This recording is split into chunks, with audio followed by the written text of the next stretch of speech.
En esta sección vamos a analizar todo lo referente al hombre alfa. ¿Qué significa ser un alfa? ¿Por qué se les dice alfa?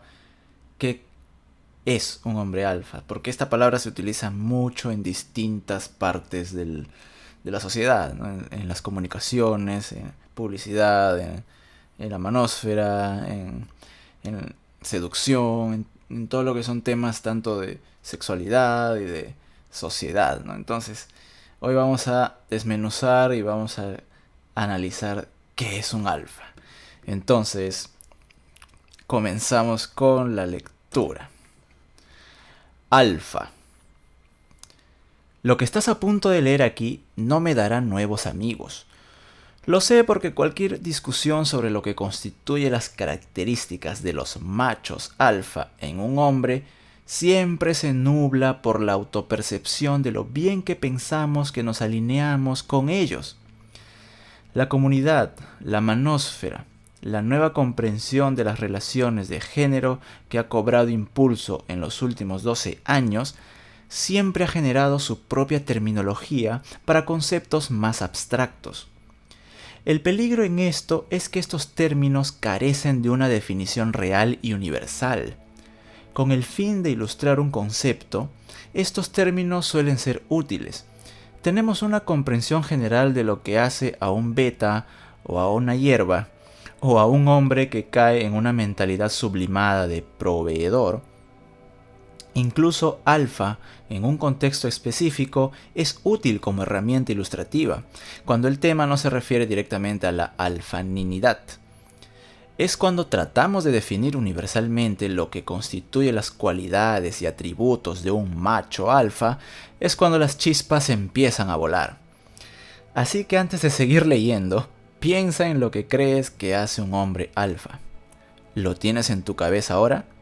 Bien, ahora deja todo eso a un lado, purga eso de tu cabeza y lee los siguientes párrafos desde la perspectiva de que no sabes nada sobre el alfa. El Buda alfa. Me presentaron por primera vez a Cory Worthington, el Buda alfa, cortesía de Roy C. y su post perdón. Puedes seguir adelante y buscar esto y leerlo desde la perspectiva del Chatyu. Y creo que el análisis es bastante bueno, pero podría ser más fácil para los lectores buscar simplemente Cory Worthington en YouTube. Cory Worthington era un adolescente de Melbourne, Australia, que provocó indignación en internet al organizar una estridente fiesta en su casa sin que sus padres lo supieran, que resultó en $20,000 de daños a la propiedad. Más tarde fue entrevistado por una atractiva presentadora de noticias locales que se esforzó por avergonzarlo para que se retractara y se disculpara. Probablemente es mejor simplemente ver el video para tener una idea de la reputación alfa de Cory. Lo llamo a Cory el Buda alfa no con la esperanza de que los hombres aspiren a su estado casi zen en alfa, sino más bien para dar un ejemplo de alfa en su forma más pura. Él es literalmente alfa, despejado de toda pretensión, pensamiento posterior o conciencia de cualquier influencia que pueda tener la esperanza de incitar a la introspección sobre su estado. Cory Worthington es un pobre ejemplo de un ser humano, pero es un ejemplo de alfa de libro. Podría usar muchos adjetivos para describir a este chico, pero beta no sería uno de ellos. Lo que es gracioso y un poco irónico es que este chico probablemente nunca se ha tropezado con el Mystery Method o la comunidad PUA, o incluso ha oído hablar del pavoneo y obtiene de forma natural lo que millones de chicos pagan pequeñas fortunas en los seminarios PUA para adquirir en el transcurso de una vida. Es un capullo egoísta, pero lo que le hace ser insultante para los hombres normales es que tiene la bravuconada alfa natural e internalizada que tantos tontos frustrados desearían tener. Si pudieras embotellar y vender esa esencia alfa, serías más rico de lo que puedes imaginar. En este momento, todos esos prejuicios autoafirmados que tenías sobre alfaninidad, que te dije que guardaras antes de leer esto, probablemente están gritando que los saques de la caja mental en la que los pusiste. Pero Rolo, ¿cómo puedes pensar que este arrogante niño imbécil podría ser un ejemplo de algo remotamente alfa? Le complacerá saber que comprendo su indignación. Trabajas duro para ser un mejor hombre, te analizas a ti mismo, pagas tus deudas y aceptas desenchufarte y reinventarte. Eres exitoso, Cory es un desastre. Cory no es mejor hombre que tú, sin embargo, entiende a alfa mejor que tú. Alfa es una mentalidad, no una demografía. Alfa es como alfa, no es lo que decimos que es. Hay alfas nobles y hay alfas sinvergüenzas. La diferencia está en cómo se comportan. Hay una tendencia a abordar cada argumento alfa desde lo que un tipo piensa que es la rectitud. Por lo tanto, su definición personal de alfa es lo que mejor apela a su sentido de la virtud. Se ganó su crédito alfa, jugó con las reglas, y por lo tanto, los seres de luz, las mujeres, deben respetar eso. Sin embargo, la triste verdad es que las prisiones están llenas de hombres alfa que simplemente canalizaron su impulso hacia esfuerzos destructivos y antisociales.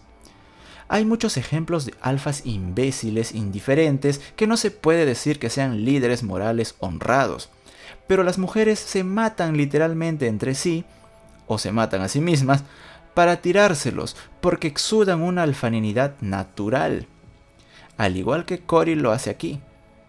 Hay líderes de bandas de traficantes de drogas alfa, y hay maridos, padres y líderes de la industria alfa. Todo está en la aplicación.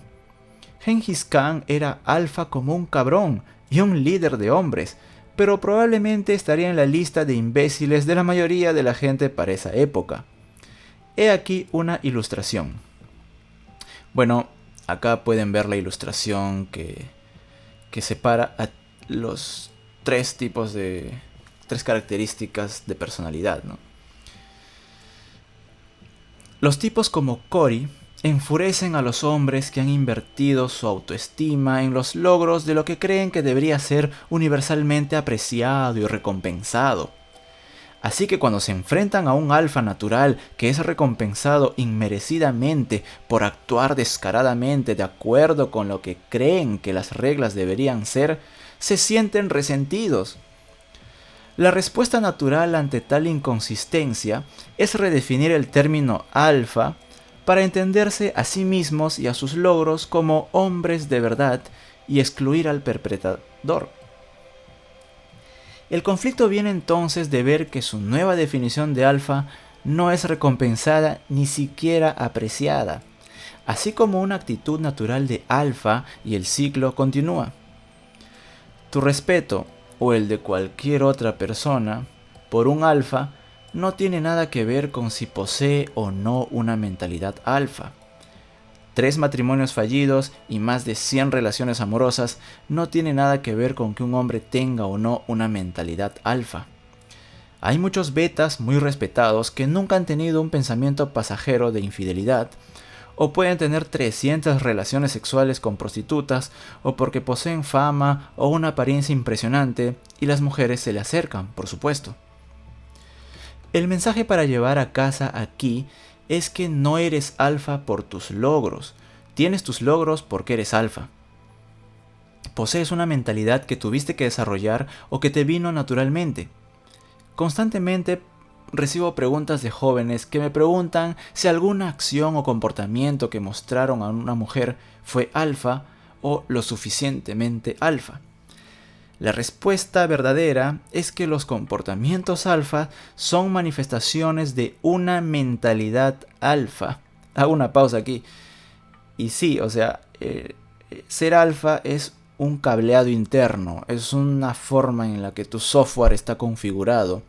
No son comportamientos aislados, no son actitudes, palabras o vestimenta o colores, no. Es la forma en la que funciona tu sistema, tu cableado interno en tu cerebro, ¿no? Continuamos. Y al igual que Cory, el Buda alfa, la introspección necesaria para preguntarse si algo era o no alfa no es una reflexión digna de ser preguntada. Casi se necesita tener una mentalidad infantil para apreciar lo que realmente es el alfa. Los niños entienden el alfa. Incluso el niño abusado e introvertido que va a ser beta tiene una mejor comprensión de alfa que la mayoría de los hombres adultos porque carece del pensamiento abstracto necesario para racionalizar alfa para sí mismo. La mayoría de los hombres, por nuestra socialización y en diversos grados, pierden esta mentalidad alfa innata con el tiempo. Los naturales, los Cory del mundo, tienen una mejor comprensión de su utilidad y la vuelven a utilizar, ya sea en beneficio o en detrimento a su edad adulta. Definiendo al alfa. Entiendo por qué los chicos, tanto de la variante de la píldora roja como la de la azul, tienen problemas para usar los términos alfa y o beta. Dependiendo de la perspectiva, los términos que son categóricos acerca de en qué tiene que invertir alguien nos hacen sentir incómodos. Es mucho más cómodo poner esos temas en entendimientos más subjetivos, porque cuando somos objetivos sobre ellos no podemos evitar preguntarnos o dudar de nuestro propio estatus dentro de esa definición. Los términos objetivos están muy cerca de los absolutos dependiendo de quién haga la definición. Desde una perspectiva generalizada, creo que los términos alfa y beta son buenos puntos de referencia para evaluar las características que las mujeres encuentran excitantes y atractivas en los hombres, tanto para las estrategias de apareamiento a corto como a largo plazo. Y hago una pausa aquí por lo que dijo en la línea anterior, excitantes y atractivas, entre paréntesis, porque para las mujeres son dos cosas diferentes. Una cosa es estar atraída y otra cosa es estar excitada. Y muchos hombres confunden excitación con atracción y viceversa. Continuamos. Sin embargo, creo que más allá de estos términos convenientes, los hombres deben ser más realistas sobre cómo se aplican a sus propias autoimpresiones en contraste con la forma en que las mujeres interpretan las señales alfa y beta que exhiben.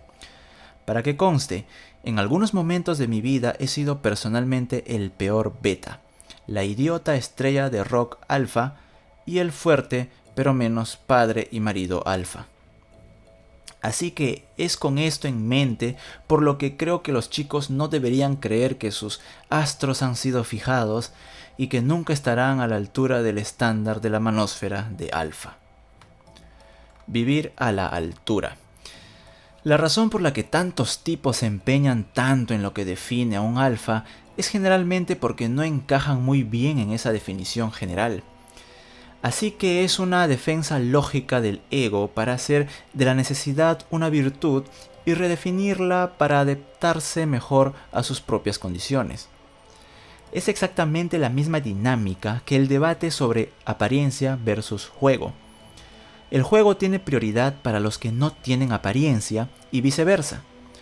Una definición personal de qué es alfa se convierte en lo que afecta a las fortalezas de un individuo y las mujeres que no puedan apreciarlas, es decir, todas, son relegadas a ser mujeres de menor calidad.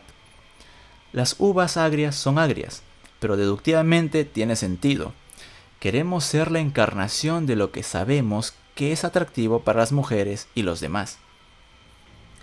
El mayor bobo beta que conoces se cree que es alfa, porque todas las mujeres que ha conocido le han definido y afirmado que ser beta es lo que las mujeres quieren. La ética de alfa. El problema entonces es mirar a la definición objetivamente. Desde una perspectiva objetiva, es difícil vernos a nosotros mismos como si no estuviéramos a la altura de un ideal alfa. Por lo tanto, se convierte en el primer motivo para poner en duda la idea de ser alfa. Es por lo tanto un concurso de meadas entre hombres inmaduros, ¿o no? Hay mucha evidencia observable y comprobable de que muchos de los llamados rasgos alfa provocan comportamientos muy predecibles, deseados y favorables, normalmente señales de reproducción, en las mujeres. Desde una perspectiva de psicología evolutiva, Alfa es una persona sin principios, tan eficientemente insensible e indiferente como su contrapartida femenina, la hipergamia femenina. Así pues, la definición se mueve en un terreno moral ambiguo. ¿Es ético actuar alfa? Ser alfa implica que necesariamente te elevas por encima de un cierto grado de mediocridad común dependiendo del contexto. Si lo haces como un tipo de hotchiefwithdodgebags.com o como un perfecto caballero honorable, es irrelevante. Aún así te posicionas por encima de otros tipos. Hasta cierto punto esto es egoísmo o implica una autoimportancia que cuestiona los principios morales. En este punto también debo añadir que las mujeres nunca dudan de sí mismas por motivos morales para superar a su propia competencia en el mercado sexual. Solo lo hacen encubiertamente y con una sonrisa educada, sin la carga de las dudas éticas. La hipergamia es su propia excusa. Hago una pequeña pausa aquí por si creo que todavía no entramos a lo que es la hipergamia. Ya más adelante se va a explicar y se va a desarrollar. Pero en resumen, la hipergamia femenina es siempre buscar a alguien que está por encima de su propio estatus social y económico, ¿no? Entonces, vamos a continuar con la selectividad alfa. Y eso nos lleva al fin subjetivamente deductivo de definir a alfa. Todo competidor sexual busca excluir a sus rivales de las oportunidades de reproducción. La mayoría de los animales luchan por los derechos de territorio o de harén. Los humanos generalmente, aunque ciertamente no exclusivamente, hacen el mismo combate en lo psicológico. Buscamos descalificar a los competidores sexuales poniendo en duda la credibilidad sexual de un rival. Sí, es muy guapo, pero eso significa que probablemente sea gay, de un hombre. O, ¿crees que esa rubia de grandes tetas esté buena? Las chicas que se visten así suelen ser zorras. De una mujer son ambas formas de combate psicológicas y sexualmente descalificadoras. Esto también se aplica al hombre visiblemente, probadamente exitoso sexualmente, capaz de ostentar abiertamente su alto valor sexual con 2 o más mujeres al mismo tiempo. Debe ser un carácter moral bajo para manipular tan descaradamente a sus múltiples novias, ¿verdad? Su éxito notable como competidor sexual entra en conflicto con lo que un beta cree que debe constituir una definición beta de la alfaninidad, tal como lo caracteriza a él personalmente. Así pues, el polígamo debe ser descalificado como competidor sexual por motivos subjetivos, morales, o el tipo se ve obligado a alterar su propia definición de la alfaninidad y, por lo tanto, su propia autoestima. Cada tipo tiene un juego. Todos piensan que son alfa a su manera. Incluso el peor de los felpudos, el chico bueno, pisoteado por las mujeres durante toda su vida, piensa que sus súplicas o la mentalidad de Cap'n Save a Hoe es la mejor manera de ganar la intimidad de una mujer. Hago una pausa. Cuando menciona Cap'n Save a Hoe es, en resumidas cuentas, un capitán salvador, ¿no? Como el último recurso de una mujer, ¿no? Entonces, continuamos. Ha invertido en pensar que es único en su comprensión de cómo llegar a tener sexo con una mujer. De la misma manera, la alfaninidad es un blanco móvil que se aplica convenientemente o se menosprecia en base a circunstancias personales. Personalmente creo que la alfaninidad puede y tiene una definición concreta y objetiva. El problema surge cuando alguien afirma que puede esbozar definitivamente los rasgos del alfa cuando entra en conflicto con la subjetividad y las inversiones egoístas de quienes lo definen personalmente para sí mismos. Así que obtenemos una amplia variedad de lo que hace que un hombre sea alfa. Es el tipo de alto carácter moral, ambición principesca e integridad, así como el canalla engreído que se tira a su mujer y su novia. Ambos son alfa. Por lo tanto, propongo que, aunque ciertamente contextual, la objetividad del alfa no es exclusiva de la condición social o la integridad personal, sino más bien una actitud de rasgos expresamente manifestados. Estos pueden ser innatos o aprendidos, pero la definición no depende de razones morales o de falta de ellas. Un sinvergüenza y un campeón pueden ser igualmente alfa o beta en su propia psique. Bien, para el próximo video vamos a ver el origen de alfa. Y creo que aquí se completa toda esta sección de lo que es el macho alfa. Así que allá nos vemos.